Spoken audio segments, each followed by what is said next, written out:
There's a couple different things, ways I could go this morning. I picked up a book a while ago called Addiction and Grace, which I just started reading it the other day, and it's written by a psychologist who is a Christian, and what he's saying is is is I can't think of the right word to say. Not incredible or amazing, but the way he's describing addiction, and he's broadening the term to take it beyond just like chemical dependency addiction, and talking about really how we've talked about the kind of the core heart problem of people. And he's saying a lot of the same things. And I don't even know what his background is. I just started the beginning of the book. So we may come to a quote there that can kind of help spur some conversation. But I wanted I was reading an article. I look at the news every day, and an article, I think it was just 3 days ago, was talking about Petraeus, General Petraeus. Remember, he's the guy that had an affair with his biographer because he had shared classified information with her. And this article was talking about how this lady, her last name is Broadwell, was basically coming out on the scene again to say, kind of, at least the way this article portrayed it, to say, hey, wait a minute, I want my life to go on too, because she's kind of comparing Petraeus. He was convicted of a crime. He had this, even in nowadays or in current times, kind of this terrible thing happened to him that kind of brought him low, but yet now he's being considered as one of Trump's closest people, perhaps on the cabinet. So his career is now, it's kind of like, okay, that part is past, and now he's able to continue on, where she, at least the article is talking about how she's stuck. And in the process of this article, I want to read you something that I think is, and we can talk about it. I don't know if you think it's a typically secular view of the Bible, but listen to this. And I think I didn't write down who the author was, but I believe the author is a female. And the author says, it's hard to begrudge Petraeus' his second act. He's a widely respected general with a long and storied history, but his stellar character and background has been noted throughout scandal. Broadwell, meanwhile, has been characterized as a mistress, a demeaning word for which there is no male equivalent. She's been accused of bringing a man down and destroying his career because he was forced to give in to temptation. And again, obviously there's things there that the author is putting his or her own interpretation or tint to it. And the author continues by saying, her physical appearance was detailed and dissected. Now listen, this is the part I wanted to bring up. It was a pathetic biblical storyline in which men are innocents in the garden and devilish women are everywhere, dangling forbidden apples in their faces. So I wanted to bring that up. As I think about that, I just want to throw it out there, and I kind of wanted to contrast that with, now, if you were presented with that by a friend, coworker, neighbor, to where they made a comment like that. Well, first of all, let's talk about the comment. How does that strike you?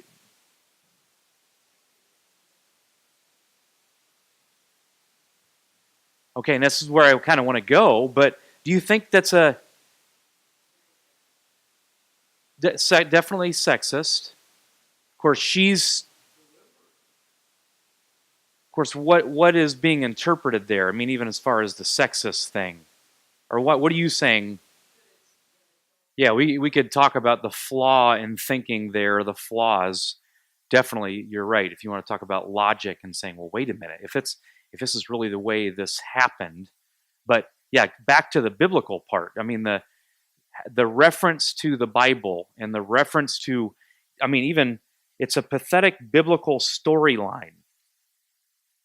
And now there's all kinds of things wrong with that. I mean, you already brought up the fact that, hey, wait a minute. At its core is a misunderstanding of the story itself. But do you think that's prevalent? I mean, that's interesting. I don't. I mean, do you think that's prevalent thinking? There's all kinds of background that's being revealed right there that we don't even know what the background is. But there's previous. There's probably history there. Whether it's Sunday school or whatever. There's lots of stuff there. But and we could speculate. We could talk about. I could even. I mean, part of me wants to say, how do we think the church maybe has contributed to that? I mean, or do you think the church has contributed to it?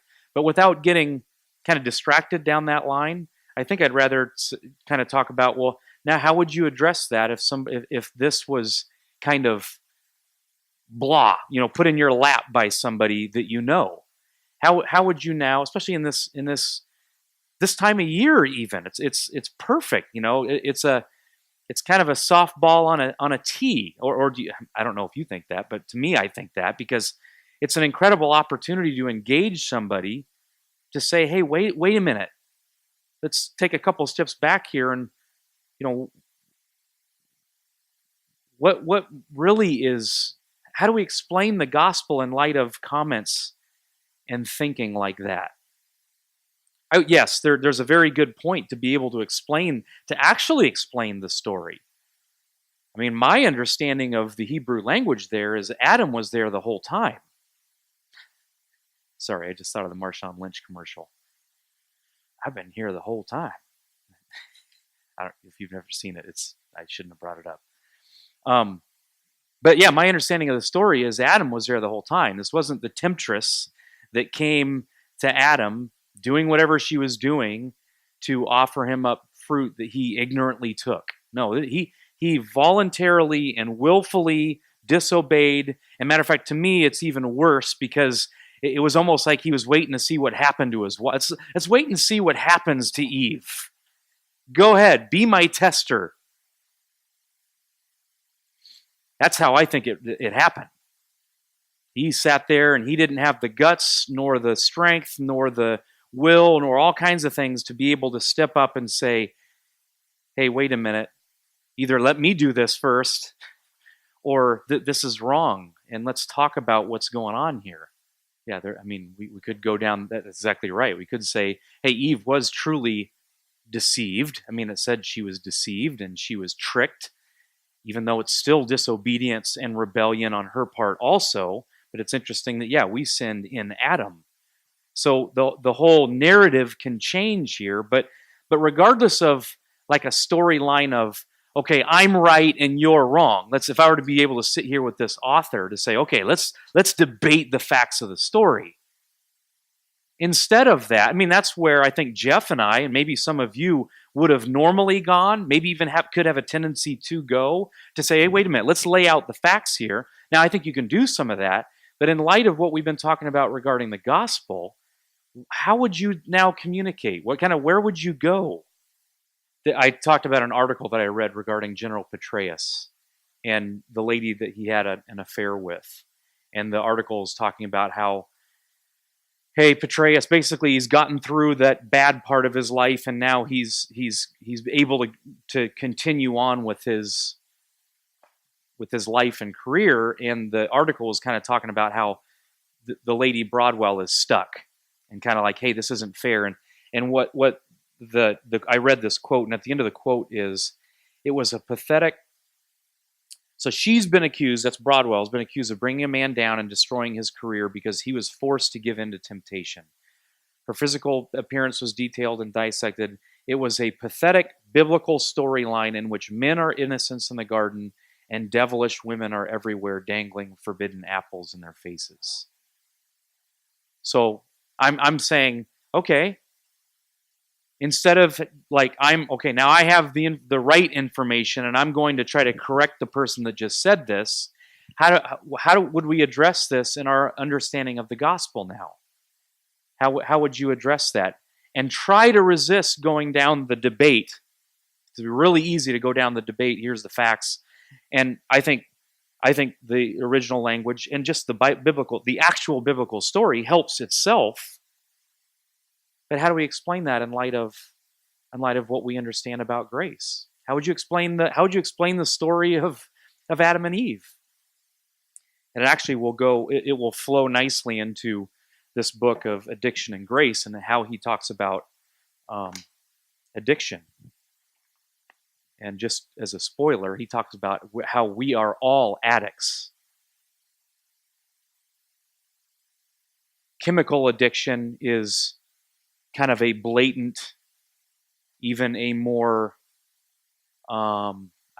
drastic, easy display that have more blatant consequences and ramifications. But the way he describes addiction seems to be exactly how we've been describing sin, is that at the heart of a person's problem is that their desires are placed in something else and not in God. And anything we place our desires in it reveals an addiction. So I'll get into that later. So I guess part of that. So there's the cross. That's a cross, not a T, but God. So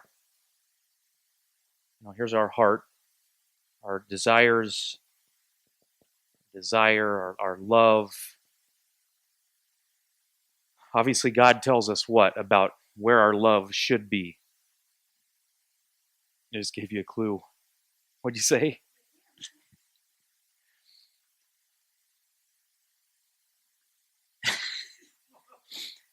And somebody help me explain that, not just in the sense of what it should be. I mean, yes, that it should, but why should it be? What's the good part of the should? That was perfect. The ultimate gift. You guys get that? God is the ultimate gift. Jesus Christ is the ultimate gift. There is no, from an intellectual, theological point of view, if we believe what the Bible says about who God is, and even the concept of the Christian God, He is the ultimate gift. There is no gift that's better than God. Within that good gift is all other gifts. Jeff uses the phrase, the words often. I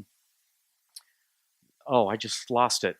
Talking about grace and about how just even the little things that we experience, like I talked about in the prayer, as far as just living, food, tasting, common, okay? The common things of grace that even non-Christians experience, the Bible tells us all of that comes from God. He is the creator from which all good things come from.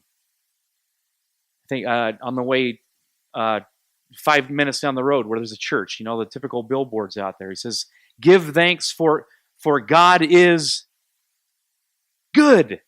He's a good God, and not just kind of good. All good that has ever been good is wrapped up in God. Okay, so therefore, our love should be the object and direction of our love, because He is the ultimate gift, and it is good. Okay, so now you're explaining how I would try to walk somebody through this, that just said this comment about what really happened in the garden and what is the problem of all of us, ultimately getting back to redemption. And we'll see how we write that. But first of all, so this is obviously where our love should, there's the should piece, but it isn't because of why.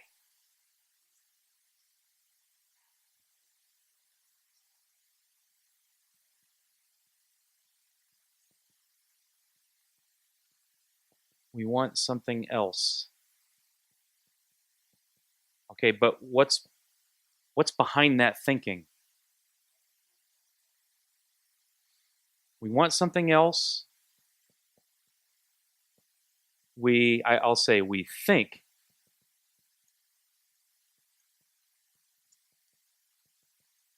something is better.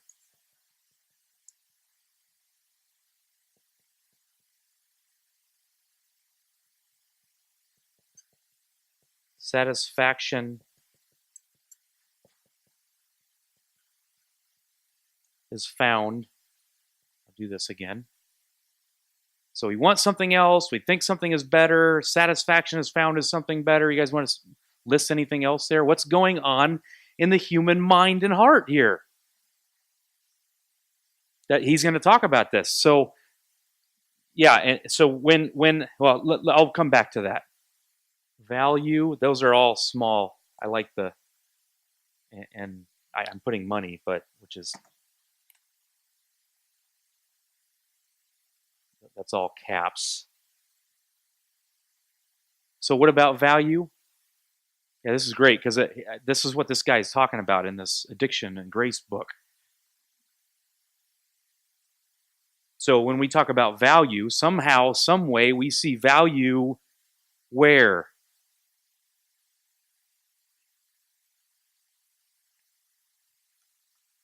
So these are things. Well, things being, it can be people, it can be all kinds of stuff. You know how I've talked about, my kids and how it seems so blatantly obvious in little kids that they believe lies in their heads? You know how that example that I keep talking about, that especially with the young one, that one of the other kids bumps her and a whole story develops from that bump, that young child believes that sibling did that on purpose, planned it, did it at that particular time in order to, and then just the story just keeps going.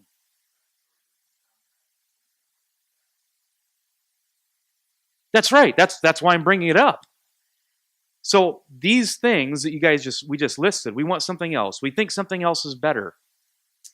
It's because we are believing and creating, people are believing. Adam and Eve believed and created a story in their head that was contrary to what reality was. Because what is reality? What does the Bible constantly show us that reality is? This is why I keep going back to Job. What is reality? What is the ultimate reality? You know sign language all of a sudden?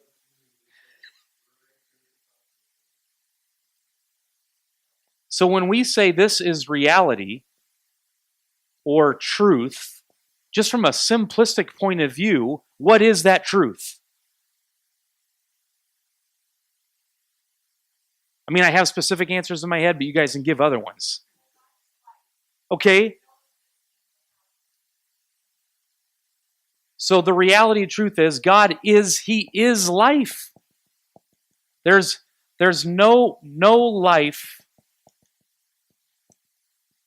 apart from Him. So that's physical life, that's spiritual life. So the reality is that there is a God who is the creator, and there's no life apart from Him. We don't even have to talk about the religious stuff. There's no life apart from God. Well, and I think this is what's so helpful to me in kind of sitting down and explaining this and going through this, is not only is this what was the first problem with Adam and Eve, it is that, and it is what I struggle with every day, all the time. This is what still describes life and brings this kind of full circle of, back to the story of redemption. Back to how, ultimately I would talk to a person that makes a comment like this, is to try to portray this story of redemption. That first of all, here's the real context of Adam and Eve, without trying to get into a right, wrong, my fact is better than your fact debate, is to just try to bring into the picture this concept of what really happened with Adam and Eve. And what really happened is not just the facts, but it's what was going on in their heart.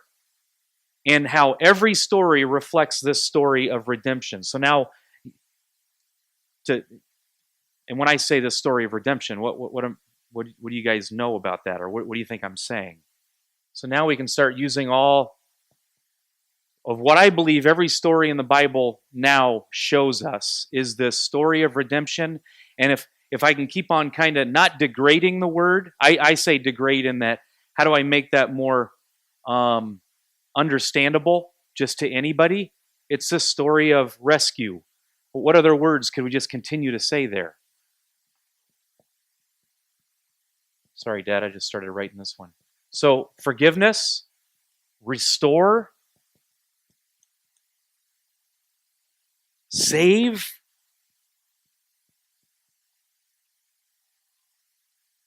anything else? Like just one word things you want to say about the story of redemption? Because again, the way I would explain this is, we have all those things that we've talked about for so long, that these things, ultimately, what was the lie that Adam and Eve believed in their head that they were going to try to acquire? What did they think that they were going to get? Remember, what's that one word that we've used that helps me? Sovereign, autonomy.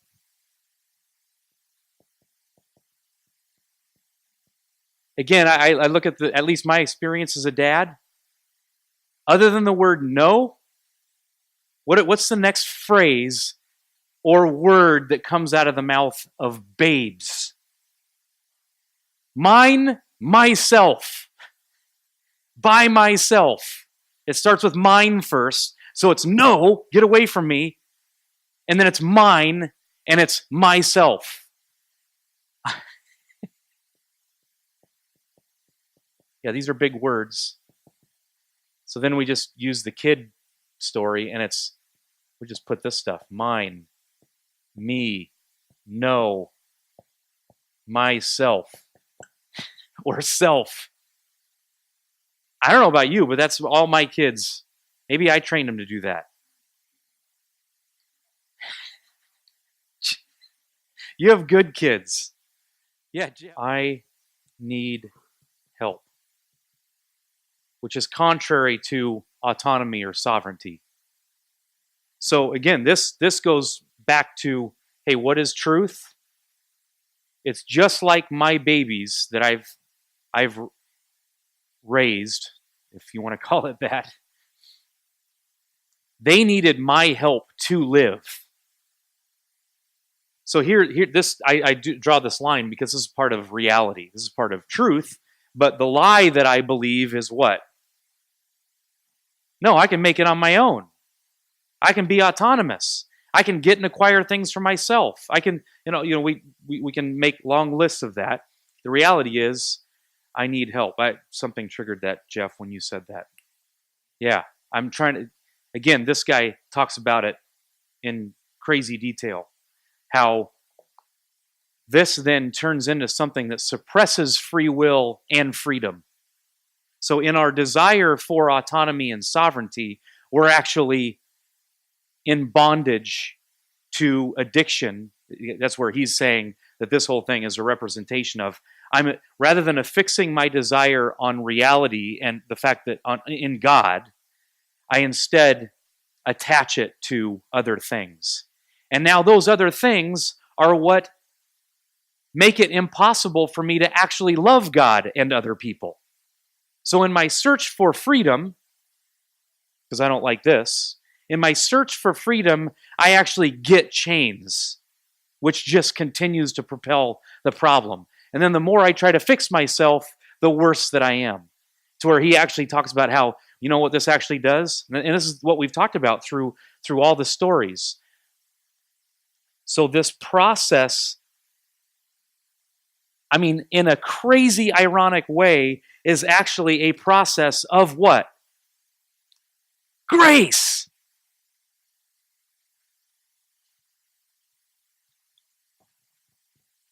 You guys know why I'm saying how crazy that is? Why do you think I'm saying? Why did you say grace, Greg?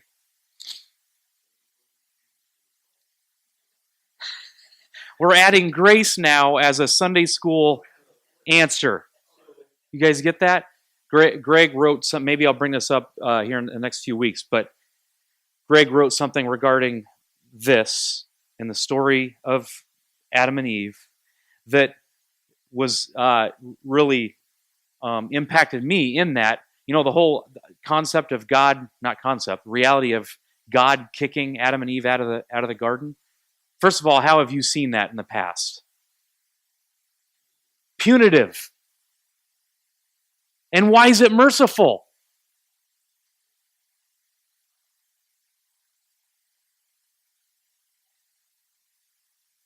So God kicked Adam and Eve out of the garden as an act of mercy. Because if he wouldn't have kicked them out of the garden, they would have continued to live forever in this right here. So even him kicking them out of the garden was an act of mercy that ultimately this process, as they continued to seek this, what is the result of continuing to seek this? You guys know this in your own life. Death, failure, despair. I love the picture of the boat. The wake behind me as I am continuing in this is only, and the Bible is full of, parallel or along with the story of every story of redemption shows exactly what we're talking about as far as what's in the wake of people as they experience themselves. They figure out this doesn't have any value. It only is bondage. It only is conflict. It only is chaos. It's only fear. It's not hope. It's despair. And that process, when God works a miracle in our hearts to help us see this, is an awakening that is ultimately salvation that says, wait a minute, I need help. And where does our help come from? Psalm 46, our only help, back to reality. Where is the only help that we have? It's not me as this baby here on earth that's continuing to say me, mine, myself. No, I am built as somebody that needs the help of the Almighty God. And the longer I resist that, it's just like my 6-month-old or my 1-year-old that can't do anything even if she says myself. What can she do? What's the only thing she can do? Say it. The only thing she can do is sit in her smell and in her sin and say, myself. Can she change her diaper? Can she crawl into the bathtub and turn the water on? Can she get food to feed herself? She can't do anything. But what does she believe?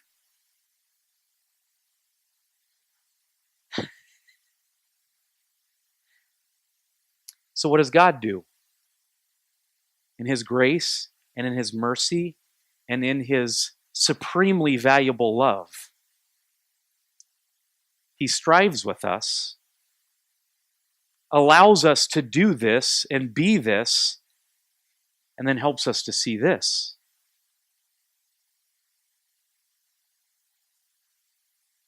Any other thoughts? Because we're going to have to wrap it up.